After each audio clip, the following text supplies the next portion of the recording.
दोस्तों नमस्कार। कांकन परिवार के ऑनलाइन क्लासेस में आपका स्वागत है। हमारे इस YouTube चैनल पर विभिन्न प्रकार की प्रतियोगी परीक्षाओं और अकादमिक कक्षाओं की नियमित क्लासेस उपलब्ध होती हैं आपको। और उसी क्रम में जो हिंदी की कक्षाएं नहीं चल रही थी, हिंदी की कक्षाएं आज से प्रारंभ हो रही हैं और नियमित रूप से आपको क्लास मिलती रहेगी। हिंदी में चाहे वो कक्षा 1 से बात कर लें और कंपटीशन तक में, सब हर कक्षाओं में जो एक बात समान है वो होती है व्याकरण। व्याकरण हमारे कक्षा 1 से शुरू होती है वर्णमाला से और अंत तक जाकर के कंपटीशन स्तर तक हमको व्याकरण का प्रयोग करना ही पड़ता है और हमारे जीवन में हर जगह उसका प्रयोग है। तो इसके क्रम में हम आज से इस अपने ऑनलाइन माध्यम पर हिंदी की कक्षाओं का नियमित रूप से संचालन करेंगे। आज हम आप लोग को मोटी मोटा हिंदी का एक निचोड़ व्याकरण का क्या है उसको हम समझाएंगे। समझाने का तरीका क्या है, भाई समझाना भी नहीं है, मतलब आपको एक परिचयात्मक क्लास देनी है कि परिचय क्या हो सकता है, व्याकरण में किन किन मुद्दों पर, किन किन टॉपिक पर, किन किन विषयों पर बात की जा सकती है। उन विषयों पर हम बात करने के लिए आज यहाँ उपस्थित हैं। तो हमारा नमस्कार स्वीकार करिए। मैं अभिमन्यु तिवारी आज इस कांकत परिवार से आप लोगों को हिंदी की ऑनलाइन कक्षाएं प्रदान करूंगा। तो आइए आज बात करते हैं हिंदी के जो विभिन्न प्रकार के टॉपिक हैं। हिंदी ग्रामर जहां से शुरू होता है, तो हिंदी ग्रामर हमारा शुरू होता है। हिंदी ग्रामर को हम हिंदी में व्याकरण कहते हैं और व्याकरण को साहित्यिक भाषा में भाषा कहते हैं। भाषा व्याकरण दोनों एक बातें हैं। कहते हैं कि हम भाषा की किताब पढ़ रहे हैं, भाषा का मतलब हमेशा साहित्य नहीं होता, भाषा का मतलब व्याकरण होता। तो यही से हमारी उत्पत्ति मान ली जाती है कि भाषा से लेकर के हमको वाक्य विचार तक चलना है कि भाषा जहां से शुरू हो रही है उसकी उत्पत्ति और अंतिम जो इसकी परिणति है, अंतिम जो इसका सबसे मानक इकाई है, इकाई जो वाक्य है, वहां तक हमको चलना है। तो इसमें भी कई तरह के डिवाइडेशन है जिनको हम अलग अलग तरीके से एक टॉपिक को पहले आपसे परिचय के रूप में बता रहे हैं क्या क्या है। तो आइए दोस्तों हम बात करते हैं। पहला ही टॉपिक है हमारा भाषा। मतलब भाषा क्या है, भाषा के प्रकार क्या है, भाषाएं क्या क्या होती हैं, भाषाओं की उत्पत्ति कैसे होती है। उसके बाद आता है भाषा से जो छोटी इकाई होती है, हम कह सकते हैं बोली। बोली क्या है, मतलब किस बोली के अलग अलग तरीके क्या है, बोली कब हमारी उपभाषा बन जाती है, बोली कब क्षेत्रीय रूप में क्या कहलाती है। तो इसमें हम बोली के बारे में अध्ययन करेंगे। और सबसे महत्वपूर्ण जो बात है, भाषाएं तो हम मौखिक रूप से बोलते ही आए हैं क्योंकि भाषाओं की उत्पत्ति मौखिक रूप से हुई है। लेकिन जब भाषाओं को लिखित रूप में संरक्षित करना हुआ कि इन भाषाओं को एक पीढ़ी से दूसरी पीढ़ी में ट्रांसफर करना हुआ, तो उसके लिए लिपि का आविष्कार किया गया। लिपि क्या हुआ करती थी? लिपि का मतलब था लिखने का ढंग या तरीका। मतलब किस तरीके से हम का अक्षर को अगर हमको इस तरह बनाना है तो ये का अक्षर ऐसे ही क्यों बनेगा, इसका ज्ञान हमें कराया लिपि ने। तो पहले हम भाषा पढ़ेंगे, फिर बोली पढ़ेंगे, फिर थोड़ा सा लिपि के बारे में जानेंगे, फिर अंतिम में आएंगे हम व्याकरण। व्याकरण क्या होता है? हम साहित्य पढ़ते हैं, कथा कहानियां पढ़ते हैं, हम अपने घरों में कुछ नाटक दृश्य देखते हैं, लेकिन देखने के लिए जरूरी होता है कि हमारे मतलब व्यवहारिक जीवन में किस तरह हम भाषा का शुद्ध रूप से प्रयोग करते हैं। तो यही जो भाषा का शुद्ध रूप से प्रयोग है, उसको ठीक ठीक बोल लेना, ठीक ठीक पढ़ लेना, यही कहलाता है बेटा व्याकरण। तो इन सब पर हम लोग विस्तृत चर्चा करेंगे, लेकिन आज थोड़ा सा परिचय के रूप में है तो थोड़ा थोड़ा बताएंगे क्या क्या है। फिर अगला आपका एक पॉइंट हमने लिखा है राजभाषा, दूसरा राष्ट्रभाषा, तीसरा संवैधानिक भाषा। मतलब हमारा विषय हिंदी व्याकरण है। तो हिंदी की हमारे देश में स्थिति क्या है, राजभाषा के रूप में क्या स्थिति है, राष्ट्रभाषा के रूप में क्या स्थिति है, और संवैधानिक भाषा के रूप में क्या स्थिति है। इसमें एक और जोड़ लेते हैं हम, एक जोड़ लेते हैं संपर्क भाषा। आज किस तरह हिंदी जो है संपर्क भाषा के रूप में हमारे देश में काम कर रही है। तो राजभाषा तो जैसे कि सभी लोग जानते हैं कि ऑफिशियल लैंग्वेज से इंग्लिश में कहते हैं। तो हमारे देश के सरकारी कामकाज की जो भाषा होती है, हमारे देश के कार्यालयों में, विभिन्न तरह के कार्यालयों में जो मतलब कि भाषाओं, जिन भाषाओं का प्रयोग हमारे सरकारों के द्वारा या संविधानों के द्वारा दी गया है, उसको राजभाषा कहते हैं। तो राजभाषा को ऑफिशियल लैंग्वेज कहते हैं। तो हिंदी हमारे देश की क्या है, राजभाषा है। ऐसा हम पढ़ते पढ़ाते आए हुए हैं। जो छोटे बच्चे हैं उनके लिए जानना जरूरी है कि हिंदी हमारे देश की क्या है। तो उनके लिए क्या, हिंदी हमारे देश की राजभाषा है। राष्ट्रभाषा क्या है? जब किसी देश के लगभग 80% आबादी के द्वारा जिस भाषा का प्रयोग किया जाने लगे वो उस देश की राष्ट्रभाषा कहलाती है। और कहीं कहीं लोगों में ये मतभेद आज भी है कि हिंदी कुछ लोग राष्ट्रभाषा कहते हैं, कुछ लोग राजभाषा भी कहते हैं। हाँ, ठीक बात है कि राष्ट्रभाषा ये हो सकती है, क्योंकि हमारे देश के जो लगभग 43-46% लोग हैं उनके द्वारा इस भाषा का प्रयोग किया जाता है, लेकिन वो जो क्राइटेरिया है कि 70 से 80% लोग इस भाषा का प्रयोग करें, ये अभी फुलफिल नहीं हो पा रहा है। इसी वजह से इसको जो है राष्ट्रभाषा का अभी तक दर्जा नहीं मिल पाया। लेकिन अगर हम लोग नियमित रूप से हिंदी का प्रचार प्रसार करते रहें, इसको संपर्क भाषा के रूप में और मजबूत करते रहें, तो एक दिन ऐसा आएगा कि हिंदी हमारी राजभाषा से राष्ट्रभाषा के दर्जा पर पहुंच जाएगी। तो इसी क्रम में हम जानेंगे और भी राष्ट्रभाषा क्या है क्या नहीं है। फिर है आगे आपका टॉपिक है संवैधानिक भाषा। मतलब हमारे देश का जो संविधान जब बन करके तैयार हुआ तो उस संविधान में कितनी भाषाओं को स्थान दिया गया था। स्टार्टिंग में जो 12-14 भाषाएं थी, उसके बाद भाषाओं को जोड़ा गया। मतलब वर्तमान समय में कुल 22 भाषाओं को हमारे संविधान में दर्जा दिया गया। तो वो कौन कौन सी भाषाएं हैं, इसके बारे में भी थोड़ा बहुत हम लोग आगे बात करेंगे। फिर संपर्क भाषा क्या है। संपर्क मतलब जान ही गए आप लोग कि संपर्क मतलब संपर्क स्थापित करना। तो कहाँ संपर्क स्थापित करना। एक हिंदी भाषी क्षेत्र का व्यक्ति जब दक्षिण भारत में जाता है तो उसे वहां के लोगों से क्या कनेक्शन बनाने के लिए, संपर्क स्थापित करने के लिए किसी न किसी भाषा का सहारा लेना पड़ता है। जैसे कोई दक्षिण भारत का, साउथ का हमारे यूपी में आता है तो उसको क्या करना होता है, उसको थोड़ी बहुत हिंदी सीखनी पड़ती है।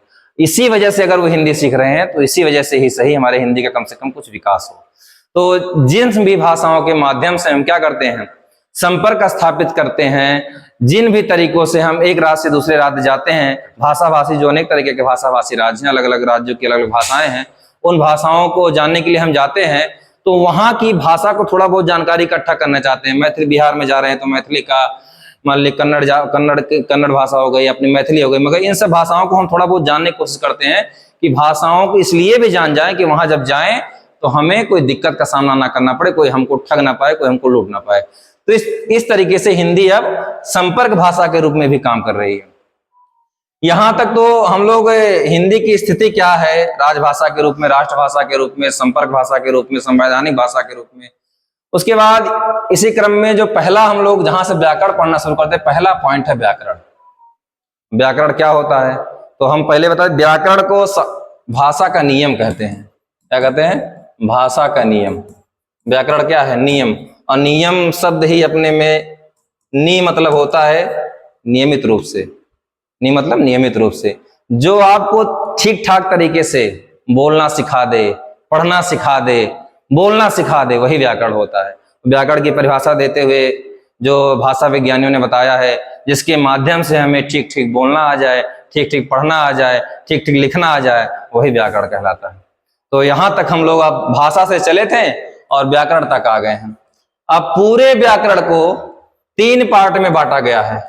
पूरे व्याकरण को 3 पार्ट में बांटा गया है। एक तो पहले होता है बेटा वर्ण विचार, दूसरा होता है शब्द विचार, तीसरा होता है वाक्य विचार। इन दोनों के बीच में एक और शब्द आता है पद। शब्द और वाक्य के बीच में एक स्टेप और आ जाता है, एक नया शब्द जुड़ जाता है पद। इसके बारे में हम आगे जानेंगे, लेकिन अभी बेसिक रूप से हम केवल इसको 3 भागों में कर रहे हैं, वर्ण विचार, शब्द विचार, वाक्य विचार। अर्थात जो भाषा की सबसे छोटी इकाई है, भाषा की सबसे छोटी सार्थक इकाई है वर्ण, और भाषा की सबसे बड़ी इकाई जिसे कहते हैं वाक्य। तो छोटी से चलेंगे हम बड़ी तक। पहले तो हम अध्ययन करेंगे कि वर्ण विचार क्या है, वर्णों पर हमें विचार क्यों करना है, क्योंकि वर्ण से ही हम जो है काखा से लेकर के हम शुरू करते हैं वो अपने हिंदी व्याकरण को। तो वर्ण विचार में हम पढ़ेंगे वर्ण होते क्या हैं, वर्णों की संख्या कितनी है, वर्णों के प्रकार कितने हैं, वर्णों में कुछ स्वर होते हैं, फिर व्यंजन होते हैं, स्वरों में भी क्या होते हैं, दीर्घ स्वर होते हैं और ह्रस्व स्वर होते हैं। वर्ण में भी क्या है, स्वर हैं और व्यंजन हैं। स्वर के भी कितने प्रकार हैं, स्वर में भी आता है एक ह्रस्व स्वर आता है, फिर दीर्घ स्वर आता है। व्यंजन में भी प्रकार हैं, अंतस्थ व्यंजन है, ऊष्म व्यंजन है, और अलग अलग तरीके के व्यंजन जो भी आते हैं उसके बारे में हम अलग अलग तरीकों पर अध्ययन करेंगे। वर्ण के भेद हम देख लिए, हिंदी वर्णमाला में वर्णों की संख्या कितनी है, कितने स्वर हैं, कितने व्यंजन हैं, और भी उसमें बहुत तरीके के छोटे छोटे क्या किए गए हैं, भाग किए गए हैं, जिनके बारे में हम आगे अध्ययन करेंगे। उसके बाद आता है शब्द विचार। अब चूंकि वर्ण सबसे छोटी इकाई है तो जब 2 या 2 से अधिक वर्णों को जोड़ देते हैं, जैसे हम जोड़ दिए का प्लस मा प्लस ला, तो ये बन गया क्या, कमल। तो 2 या 2 से अधिक वर्णों के सार्थक मेल को शब्द कहते हैं। हमने यहां पर एक शब्द प्रयोग किया सार्थक। सार्थक का मतलब ऐसे नहीं हमने का प्लस माँ प्लस ला को जोड़ दिया तो कमल बन गया। अगर इन्हीं वर्णों को, वर्ण यही है माँ प्लस का प्लस ला, अगर इनको हम जोड़ दे तो ये मकल बन जाएगा। तो क्या ये शब्द है?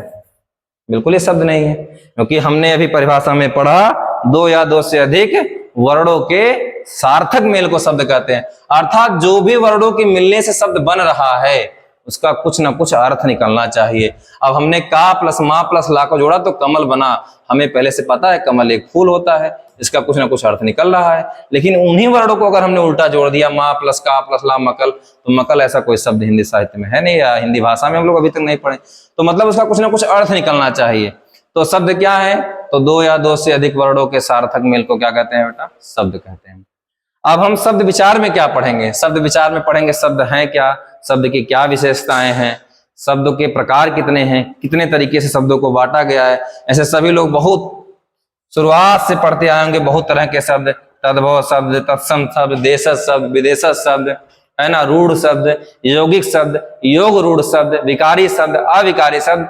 तो एक हम विस्तृत तरीके से पूरे व्याख्यायित रूप में इसको जानेंगे आगे चल करके कि शब्द होते क्या हैं और इनका डिवाइडेशन किस तरह है, किस तरह हम शब्दों को लेकर आगे चलेंगे, कैसे पढ़ेंगे। तो अभी ये बेसिक क्लासें हैं तो इसमें थोड़ा सा हम चर्चा कर दे रहे हैं। फिर आगे आएगा आपका क्या? वर्ण विचार, वाक्य विचार आएगा।